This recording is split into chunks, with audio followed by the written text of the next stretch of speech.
Hello students, मैं हूं अरुण आर्यन और एक बार फिर से आपका स्वागत करता हूं आपके अपने इस चैनल एके इंग्लिश एकेडमी पे। तो आइए स्टूडेंट्स, आज हम लोग स्टार्ट करने जा रहे हैं प्रश्नावली 9.1 को, जो कि त्रिकोणमिति का अनुप्रयोग है। बच्चों, यहां से आपके बोर्ड एग्जाम में बहुत ही ज्यादा क्वेश्चन पूछे जाते हैं। लगभग 8 से 9 क्वेश्चन प्रत्येक साल पूछे जा रहे हैं।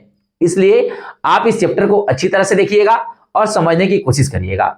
आपको लगेगा सर 8 से 9 क्वेश्चन ज्यादा कहां हुआ, ये तो बहुत कम हुआ। बच्चों, 8 से 9 क्वेश्चन बहुत ही बड़ा अंक होता है। अगर आप 8 से 9 नंबर नहीं लाते हैं तो आप परीक्षा में फेल भी हो सकते हैं।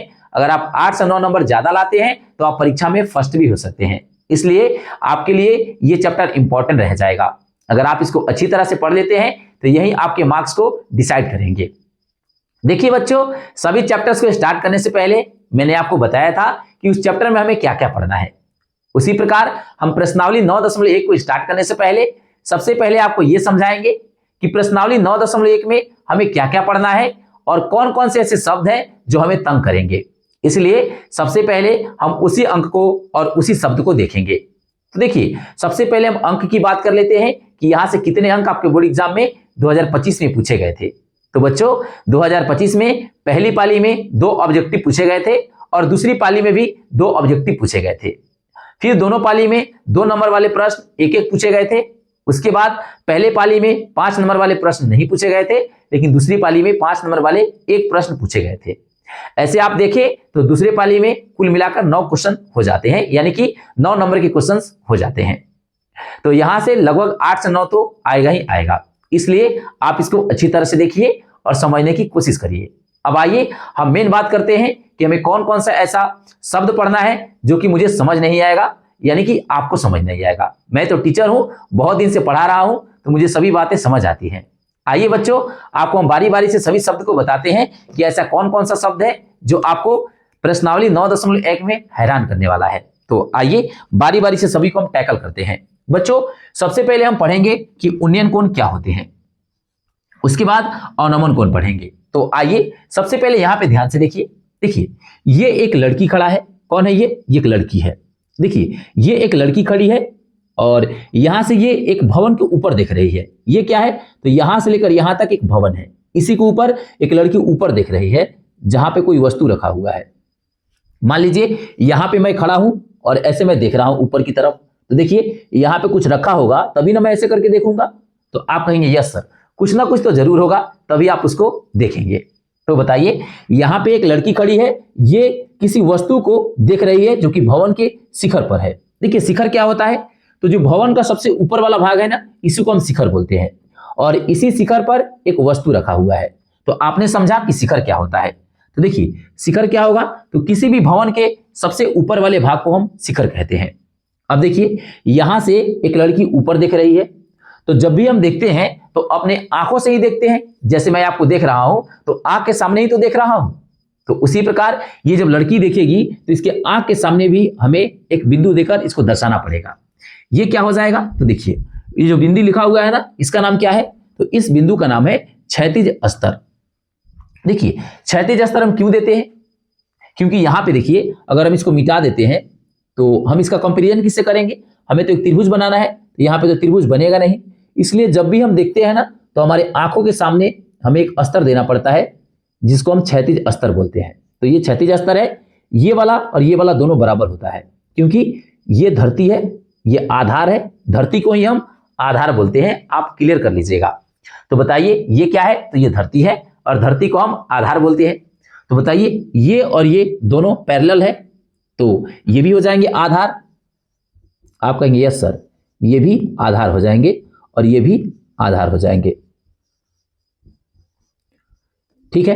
अब बताइए, यहां पे एक लड़की खड़ी है ना, और इसी के सामने सामने यहां पे भी देखिए, यहां तक लड़की इतनी बड़ी है तो यहां पे भी तो उतना ही बड़ा है, यानी कि ये और ये दोनों बराबर है।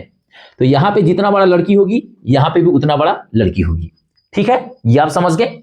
अब बताइए, यहां से लेकर यहां तक क्या है, तो यहां से लेकर यहां तक पूरा भवन है और इस भवन के शिखर पर, शिखर यानी कि इसके मुंडी पर ऊपर कोई वस्तु रखा गया है जिसको ये लड़की देख रही है।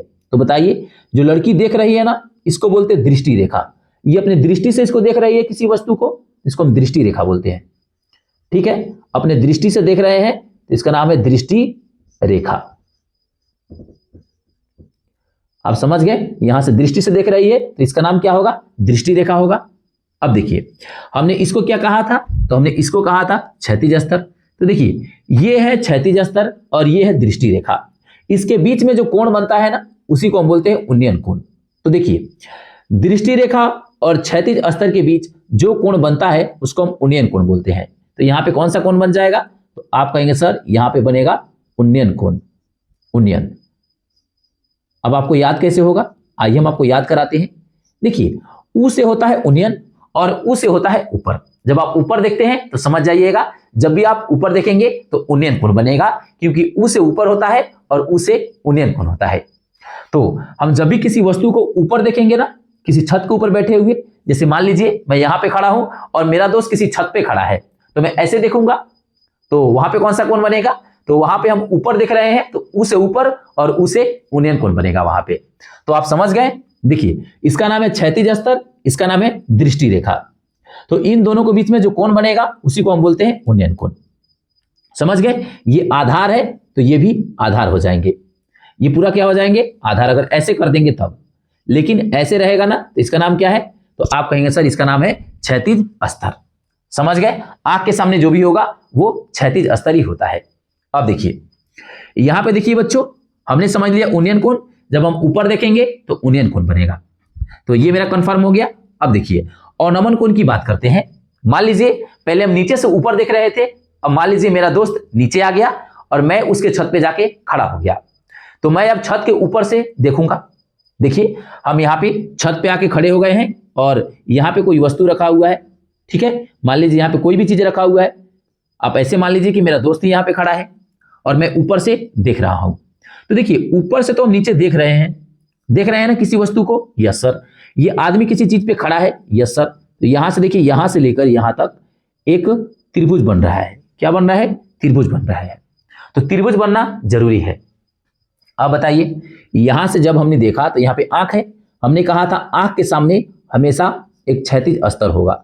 क्या होगा, क्षैतिज स्तर। तो बताइए ये क्या है, तो आप कहेंगे सर आंखों के सामने हमेशा एक क्षैतिज स्तर बनता है, जिसको हम डॉटेड लाइन से मिलाते हैं, क्षैतिज स्तर।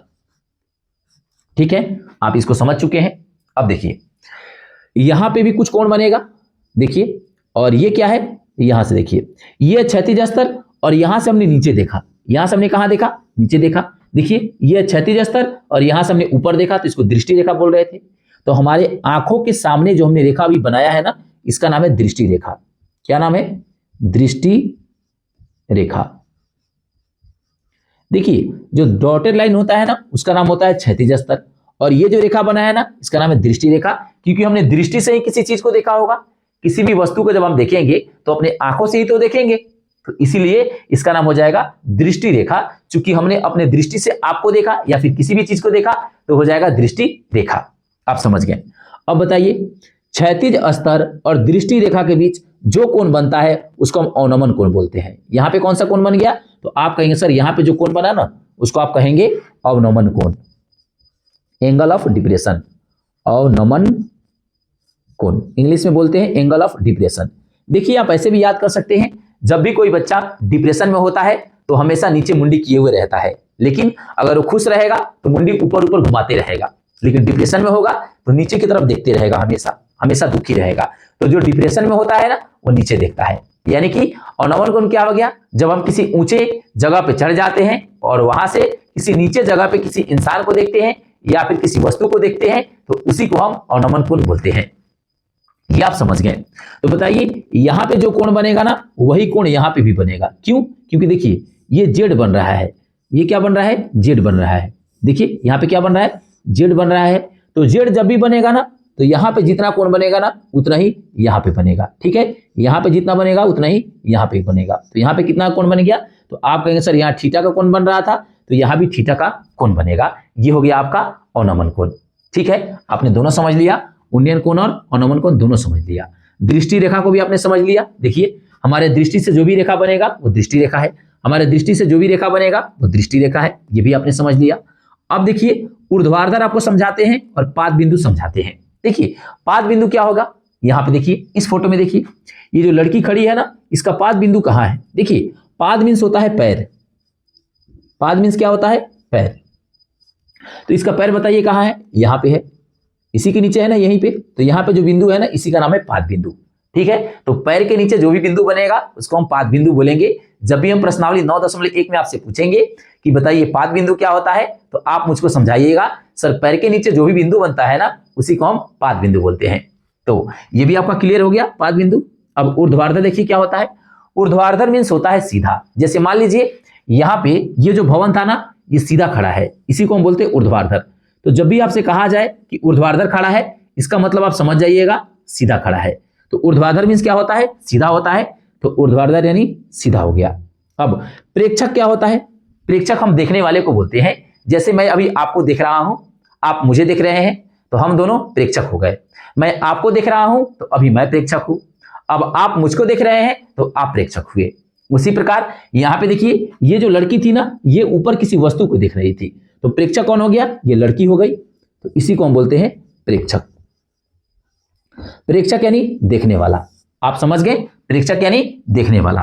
फिर शिखर बताइए। तो हमने कहा था किसी भी भवन के ऊपर या फिर किसी मीनार के सबसे ऊपर वाले भाग को हम शिखर बोलते हैं। ठीक है, जब आप किसी पहाड़ को देखते हैं तो उसके सबसे ऊपर वाले भाग को हम शिखर बोलते हैं। ठीक है, अच्छा, आप समझ गए। अब देखिए, अब हम तल बात करते हैं कि तल क्या होता है और ऊंचाई क्या होता है। अब हम तल और ऊंचाई इन दोनों को देखेंगे। तो देखिए, तल क्या है? तो इसी को हम तल बोलते हैं। इसको क्या बोलते हैं? तल बोलते हैं। तल। आधार को ही हम क्या बोलते हैं? तल। हालांकि दोनों एक जैसे नहीं होते हैं, लेकिन फिर भी हम मैथ में बोल देते हैं कि यही तल है। क्या है? ये तल है। अच्छा, इसको हम तल बोलते हैं। और ऊंचाई कौन है? तो आप कहेंगे सर देखिए, ये भवन कितना ऊंचा है? तो ये भवन इतना ऊंचा है, इतना ऊंचा। तो ये हो गया ऊंचाई। बताइए ये लड़की कितनी ऊंची है? तो ये इसका ऊंचाई हो गया। ठीक है, तो इसको हम ऊंचाई बोलते हैं। अब हम आपसे पूछेंगे कि दूरी क्या होता है, ये बताइए। तो देखिए, ये तो हो गया ऊंचाई, ये हो गया ऊंचाई। अब हम दूरी की बात करें तो मान लीजिए यहां पे एक कार है A और यहां पे एक कार है B। ये दोनों कार है, तो यहां से लेकर यहां तक जो भी है ना, ये दूरी है। ये क्या है? तो दूरी है। उसी प्रकार यहां बताइए, यहां से लेकर यहां तक क्या हो जाएगा? तो आप कहेंगे सर ये सब हो जाएगा यहां से लेकर यहां तक दूरी। लेकिन आपके दिमाग में एक सवाल आएगा, सर आपने तो कहा था इसको आधार बोलते हैं। हाँ, आधार बोलते हैं, इसको तल भी बोलते हैं, लेकिन आपसे कहा जाएगा दूरी निकालिए, तो आपको यहां से यहां तक निकालना है, यही दूरी है। मान लीजिए मैं यहां पे खड़ा हूं, मेरा नाम A से अरुण है, और मान लीजिए आपका नाम B से कुछ होगा। तो देखिए, यहां से हम शुरू करेंगे और यहां तक पहुंचेंगे, तो ये दूरी हुआ ना। आप कुछ दूर पर है, मैं कुछ दूर पर हूं, इसके बीच में जो भी है ये क्या है? तो सर ये डिस्टेंस है, यानी कि दूरी है। ठीक है, ये मेरा दूरी है। तो आप इन सभी बातों को समझ गए होंगे कि उन्नयन कोण क्या होता है और नमन कोण क्या होता है। आइए एक बार आपको रिकैप कराते हैं। देखिए, उन्नयन कोण क्या होता है? जब भी हम ऊपर देखते हैं तो उन्नयन कोण, और ऊपर से नीचे देखते हैं तो अवनमन कोण। और हमारे दृष्टि से जो भी रेखा बनता है उसको हम दृष्टि रेखा बोलते हैं। जैसे हम ऊपर देखेंगे तो जो भी यहां से रेखा बनेगा आंख के पास से, उसको हम दृष्टि रेखा बोलेंगे। और आंख के सामने ऊपर देख रहे थे तो ये दृष्टि रेखा है, लेकिन आंख के सामने भी जो रेखा बनेगा ना, उसको हम क्या बोलेंगे? उसको हम बोलेंगे, यहां देखिए, क्षैतिज अस्तर बोलेंगे। ठीक है, उसके बाद हमने बताया ऊंचाई क्या होता है। तो देखिए, ऊंचाई ऐसे होता है ऊपर की तरफ। तो देखिए, ये ऊंचाई हो गया। दूरी पूछेंगे तो यहां से लेकर यहां तक दूरी हो गया। आधार पूछेंगे तो ये पूरा आधार हो गया। पाद बिंदु पूछेंगे तो ये लड़की के नीचे जो भी पद है ना, उसी पद के नीचे के बिंदु को हम पाद बिंदु बोलते हैं। इस प्रकार स्टूडेंट्स, आपका ये इंट्रोडक्शन वीडियो खत्म होता है। मुझे उम्मीद है कि आप इसको अच्छी तरह से समझ गए होंगे। मैं जब भी आपको चैप्टर पढ़ाऊंगा तो आप इसको मुझे अच्छी तरह से समझा पाएंगे, ये मैं आपसे उम्मीद करता हूं। बच्चों, अगर फिर भी आपको इसको समझने में कहीं डाउट हुआ है तो आप मुझे कमेंट बॉक्स में जरूर बताइएगा। आपके समस्या का समाधान मेरे द्वारा जरूर किया जाएगा। हम हमेशा आपके साथ हैं और हमेशा आपके साथ ही रहेंगे। आप मेरे पर विश्वास करिए और मेरे चैनल से जुड़े रहिए। मैं आपको ये गारंटी देता हूं कि आपका मैथ में 100/100 नंबर जरूर आएंगे। यानी कि अगर 100 नहीं भी आए तो 99 तो जरूर आएंगे। ये मैं आपको लिखित रूप में दे सकता हूं। तो चलिए बच्चों, बिना टाइम के वेस्ट किए हम आगे बढ़ते हैं। आगे बढ़ने से पहले स्टूडेंट, अगर अभी तक आपने हमारे इस चैनल को सब्सक्राइब नहीं किया है तो फटाक से आप हमारे इस चैनल को सब्सक्राइब कर लीजिए, ताकि कोई भी वीडियोज आपसे मिस ना हो पाए। Thank you students, thanks for watching this video. Keep loving, keep supporting.